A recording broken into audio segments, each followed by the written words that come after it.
Assalamualaikum warahmatullahi wabarakatuh. Alhamdulillahirabbil alamin. Segala puji bagi Allah atas segala nikmat ilmu dan kesehatan. Dan perkenalkan, saya Seniwati, dosen program studi Diploma 3 Keperawatan Fakultas Ilmu Kesehatan Universitas Islam Asy-Syafi'iyah. Pada kesempatan kali ini, saya akan menjelaskan pernyataan diri dosen unjuk kerja Tridharma Perguruan Tinggi. Pada kesempatan kali ini, saya akan menjelaskan pernyataan diri dosen unjuk kerja Tridharma Perguruan Tinggi atau disingkat PDD UKT PT, khususnya pada bidang pengajaran. Saya akan memaparkan salah satu mata kuliah wajib yang saya ampuh, yaitu Manajemen Keperawatan. Dengan bobot kredit 2 SKS, kode mata kuliah AKP 636. Saya akan menyampaikan sejumlah aspek pada perkuliahan tersebut, meliputi aspek delivery, interaction, dan assessment atau disingkat DIA.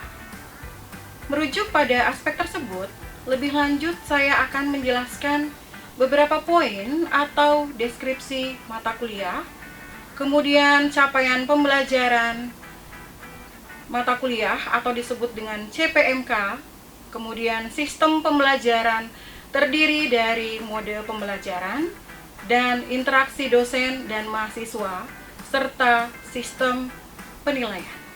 Deskripsi mata kuliah ini adalah membahas tentang konsep teoritis penjaminan mutu asuhan keperawatan, konsep teoritis praktek keperawatan berbasis bukti atau evidence-based practice. CPMK meliputi menjunjung tinggi nilai kemanusiaan dalam menjalankan tugas berdasarkan agama, moral, dan etika. Menetralisasi nilai norma dan etika, menghargai keanekaragaman budaya, pandangan, agama, dan kepercayaan, serta pendapat atau temuan orisinal orang lain. Bekerja sama dan memiliki kepekaan sosial, serta kepedulian terhadap masyarakat dan lingkungan. Menunjukkan sikap bertanggung jawab atas pekerjaan di bidang keahliannya secara mandiri, mampu bertanggung gugat terhadap praktek profesional, meliputi kemampuan menerima tanggung gugat terhadap keputusan dan tindakan profesional sesuai dengan lingkup praktek di bawah tanggung jawabnya dan hukum atau peraturan perundangan. Mampu melaksanakan praktek keperawatan dengan prinsip etis dan peka budaya sesuai dengan Kode Etik Perawat Indonesia. Sub CPMK meliputi mahasiswa mampu menjelaskan tentang konsep dasar manajemen, mahasiswa mampu menjelaskan manajemen keperawatan dan manajemen asuhan, mampu menjelaskan dan membuat perencanaan manajemen keperawatan, mampu menjelaskan dan membuat pengorganisasian manajemen keperawatan, mahasiswa mampu memahami dan menjalankan penstafan manajemen keperawatan, mahasiswa mampu memahami konsep pengarahan, mahasiswa mampu memahami konsep pengontrolan, dan mahasiswa mampu memahami konsep teoritis praktek keperawatan berbasis evidence-based practice. Pokok bahasan mata kuliah, konsep dasar manajemen, manajemen keperawatan dan manajemen asuhan, konsep perencanaan, konsep pengorganisasian, konsep penstafan manajemen keperawatan, konsep pengarahan, konsep pengontrolan, dan konsep teoritis praktek keperawatan berbasis bukti atau evidence-based practice. Sistem pembelajaran mata kuliah manajemen keperawatan menerapkan mode pembelajaran tatap muka atau offline dan pembelajaran online atau disebut dengan daring. Pembelajaran tatap muka dilakukan di dalam kelas, sedangkan pembelajaran daring dilakukan melalui sinkronus dan asinkronus. mode sinkronus melalui video conference dengan menggunakan platform Zoom atau Google Meet, sedangkan asinkronus dilaksanakan secara mandiri oleh mahasiswa melalui Learning Management System Mutu ETLI UIA. Metode pembelajaran perkuliahan ini dilaksanakan dengan pendekatan Student-Centered Learning dengan menerapkan metode pembelajaran yang meliputi diskusi kelompok, ceramah, pembelajaran berbasis masalah, problem-based learning untuk memperkuat critical thinking mahasiswa, dan pembelajaran berbasis proyek atau project-based learning. Interaksi dosen dan mahasiswa mendekatkan pada bagaimana dosen dan mahasiswa berinteraksi dalam kelas, dalam proses pembelajaran yang terdiri dari diskusi, tanya jawab, dan lain sebagainya. Sistem penilaian mata kuliah manajemen keperawatan terdiri dari 4 aspek, yaitu kehadiran dengan bobot 10%, tugas dengan bobot 10%, UTS dengan bobot 30%, dan UAS dengan bobot 40%. Penilaian ini bersifat akumulatif dan berorientasi pada proses. Mahasiswa wajib mengumpulkan tugas individu maupun tugas kelompok sebagai syarat untuk bisa mengikuti ujian akhir semester. Demikian penjabaran mata kuliah manajemen keperawatan. Berikut video pembelajaran di dalam kelas. Assalamualaikum semuanya. Waalaikumsalam warahmatullahi wabarakatuh. Selamat datang. Siap. Interoman. Assalamualaikum warahmatullahi wabarakatuh. Waalaikumsalam warahmatullahi wabarakatuh. Terima kasih Lukman selaku ketua tingkat sudah membuka materi ini kepada ini. Ya, alhamdulillah hari ini kita berkumpul di kelas ini untuk bisa menghadiri perkuliahan mata kuliah manajemen keperawatan. Baik, terima kasih banyak Lukman selaku ketua tingkat sudah membuka materi kita pada hari ini. Ya, alhamdulillah hari ini kita berkumpul di kelas untuk menghadiri kegiatan perkuliahan mata kuliah manajemen keperawatan, di mana alhamdulillah kalian saat ini sudah menginjak di semester 6. Sebelum kita mulai perkuliahan, kita absensi dulu ya, mohon disiapkan perangkatnya, handphonenya. Nanti Ibu akan menampilkan barcode, jadi silahkan dibuka aplikasi Senima atau Edlink-nya. Ibu akan membuka barcode.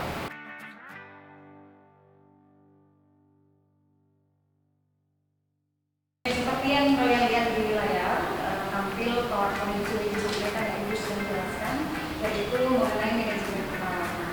Mungkin sebelum kalian mempelajari ini, kata-kata manajemen ini sangat tidak familiar ya buat kalian. Mungkin karena sebelumnya sudah mempelajari tentang masalah keperawatan, di mana sangat fokus terhadap bagaimana caranya memberikan pelayanan kepada pasien. Namun untuk hari ini, Ibu memaparkan tentang bagaimana cara mengelola ruang perawatan, bagaimana caranya menjadi perawat pelaksana, ketua tim, ataupun mengelola satu ruang. Ibu mulai dulu dari slide pertama. Apa itu manajemen? Manajemen secara teori merupakan proses bekerja, sedangkan tujuan organisasi sendiri itu akan berubah sesuai dengan kondisi lingkungan yang juga akan berubah. Nah, kemudian juga merupakan proses mengumpulkan dan mengorganisir berbagai macam sumber. Nah, sumber ini tidak spesifik ya, namun akan terbagi menjadi beberapa sumber. Misalnya, sumber berasal dari men. Tahu arti men? Manusia. Kemudian melihat marketnya. Marketnya itu pasaran. Seperti apa sih? Pangsa pasar atau misalnya permintaan pasar. Sama seperti ketika kalian berada di organisasi ya, berada di organisasi, kemudian pasti di organisasi tersebut membutuhkan tenaga orang lain. Untuk apa? Untuk mencapai tujuan. Tujuan akhirnya agar organisasi ini bisa bertahan, kemudian bisa dikenal oleh masyarakat, bisa berkembang. Dan pada akhirnya akan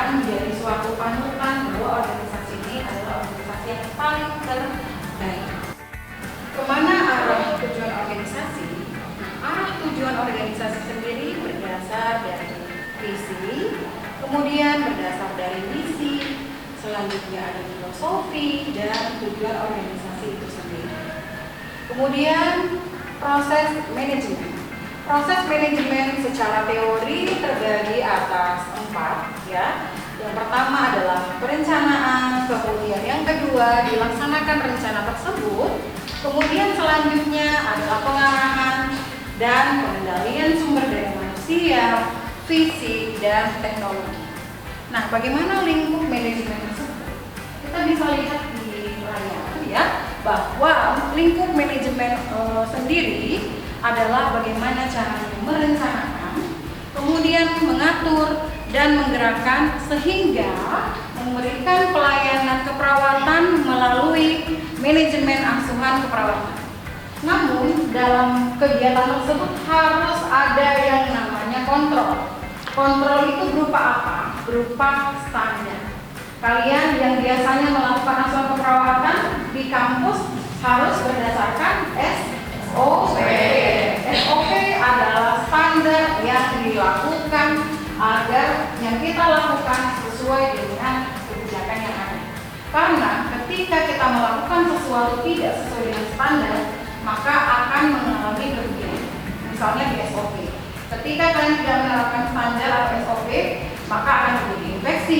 Nah, sedangkan kalau manajemen tidak sesuai standar, maka pengaturan yang sudah diatur sedemikian rupa itu tidak bisa berjalan dengan baik. Pasti akan kacau organisasi tersebut. Oke, berikut adalah prinsip manajemen. Yang pertama, prinsip manajemen itu adalah menetapkan tujuan organisasi. Tujuan organisasi ini dimaksud adalah bagaimana cara organisasi ini dibawa.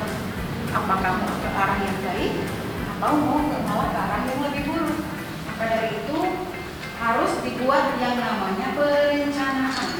Perencanaan dengan menggunakan beberapa sumber yang tadi sudah disebutkan di awal ya, bahwa ada metode, mesin, material, dan materi. Sumber inilah 5 komponen ini yang akan digunakan untuk membuat perencanaan. Kemudian sumber-sumber ini akan melakukan pekerjaannya sesuai dengan tupoksinya sendiri, ya, sesuai dengan job desk-nya. Kemudian dipantau apakah mereka bekerja sesuai dengan SOP, sesuai dengan standar.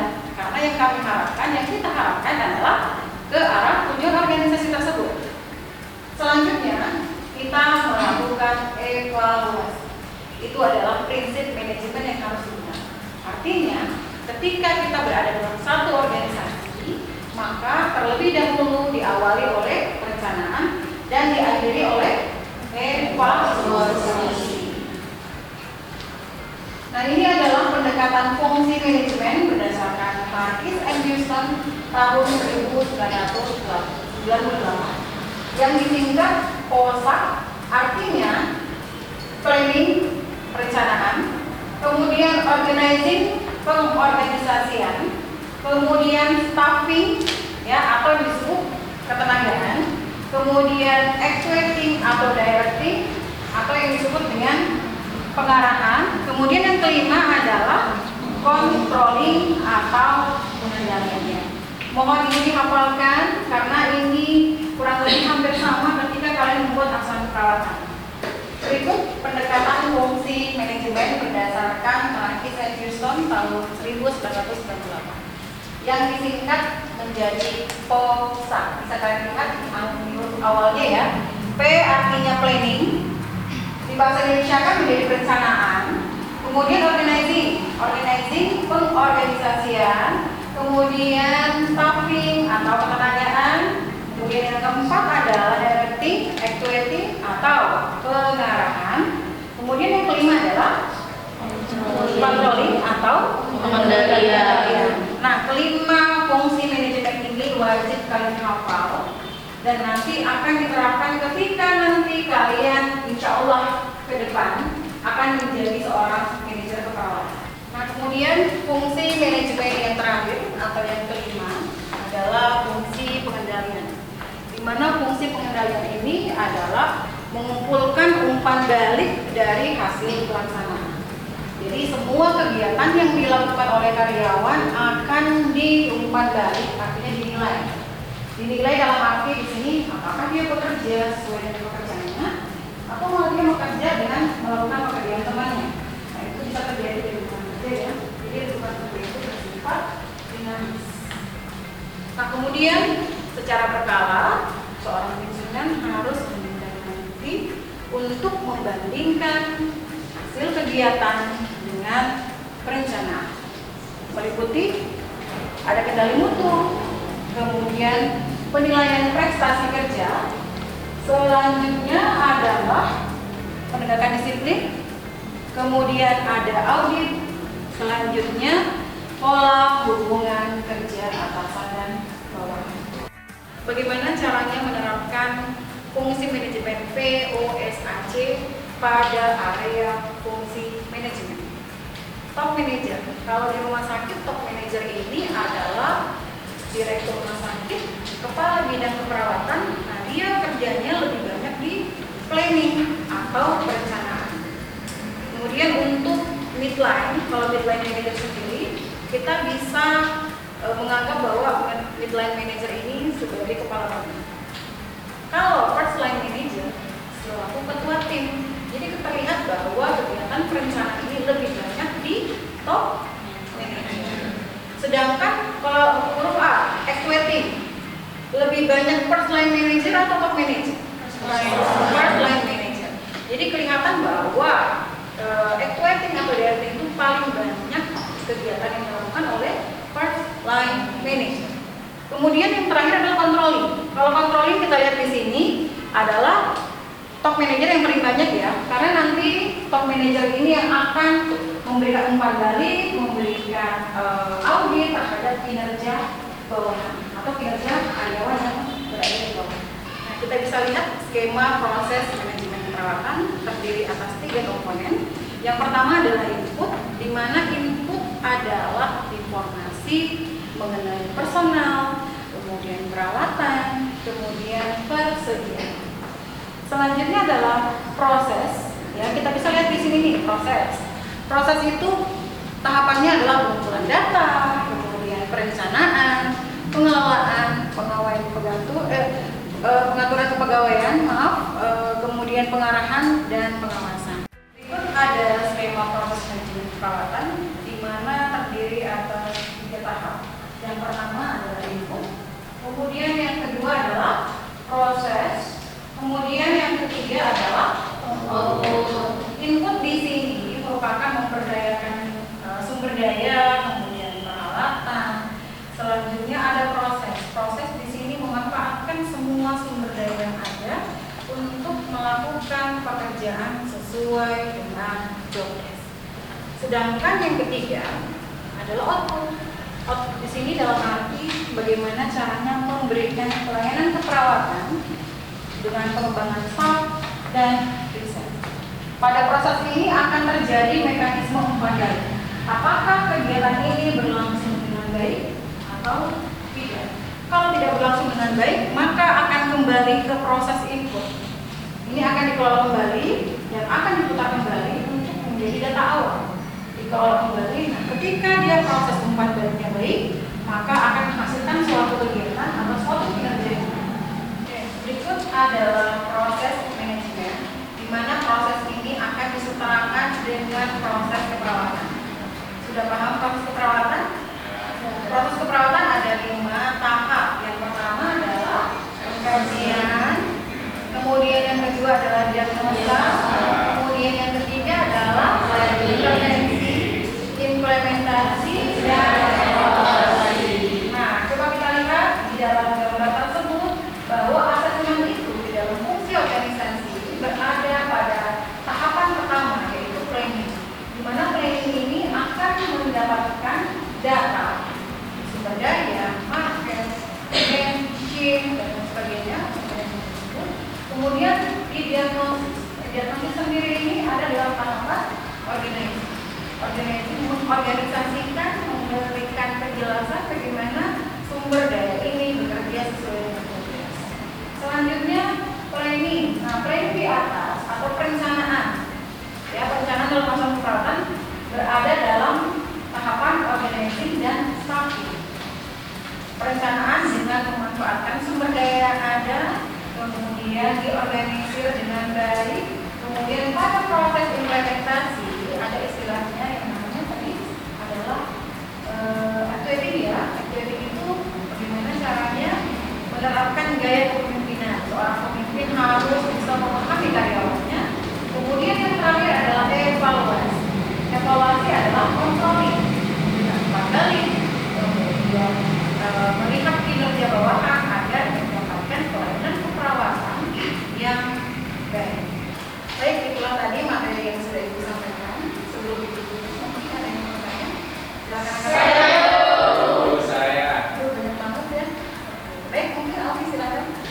Baik, nama saya Siti Alfia Suciani.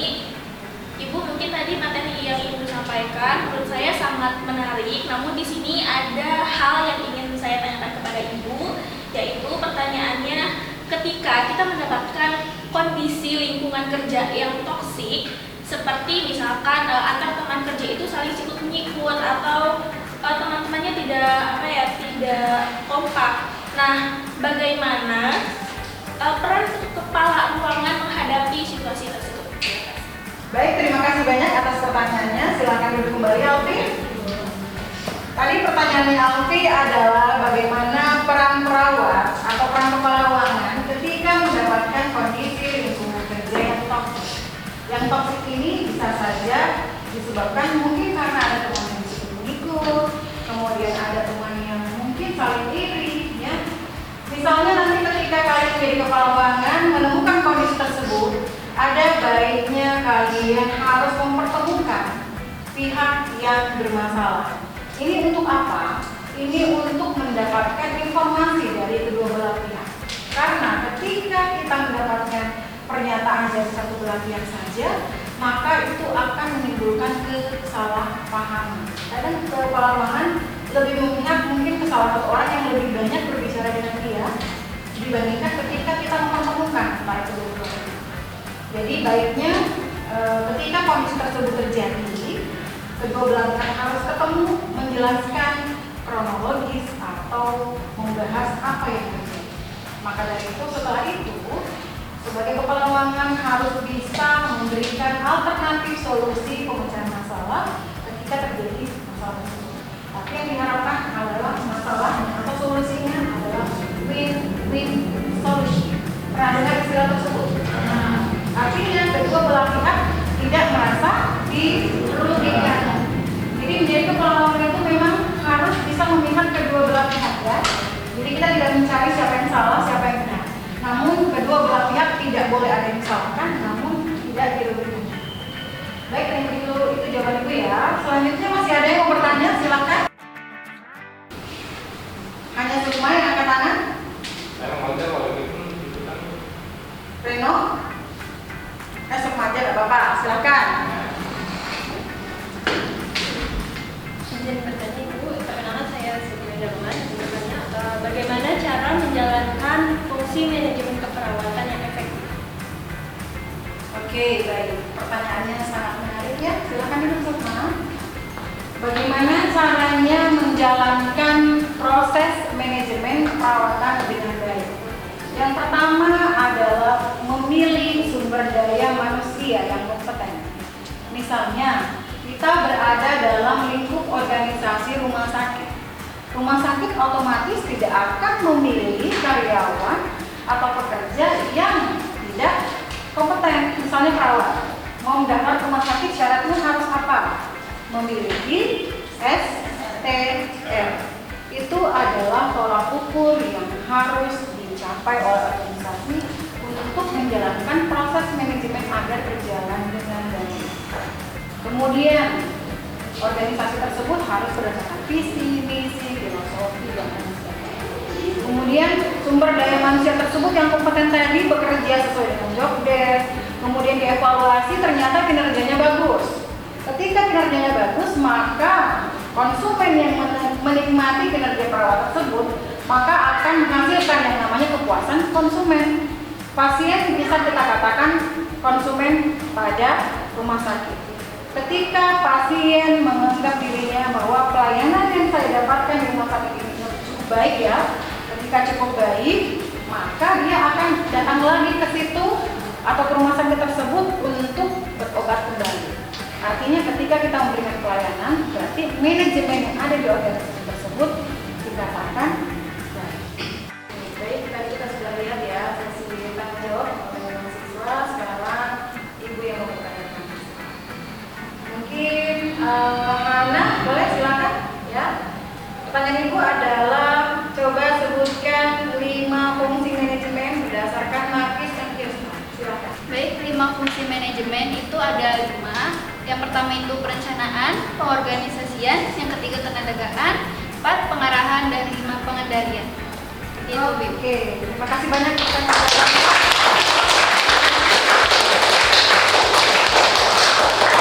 Baik, untuk menutup perkuliahan pada hari ini, Ibu akan memberikan penugasan ya. Tugas tersebut akan dikumpulkan di minggu depan. Jadi sekarang kalian silahkan buat grup terdiri atas 5 kelompok, jadi tinggal dibagi saja. Nah, tugasnya adalah diskusikan masalah mengenai apa tugas kepala ruangan dalam perencanaan, kemudian pengorganisasian, ketenagaan, pengarahan, dan pengendalian. Oke, baik, Ibu cukupkan untuk pertemuan pada hari ini. Semoga apa yang sudah kita pelajari pada hari ini bisa kalian pahami, kemudian nanti ke depannya kalau bisa aplikasikan ketika sudah berada di pelayanan. Baik, untuk hari ini Ibu cukup mengucapkan hamdalah.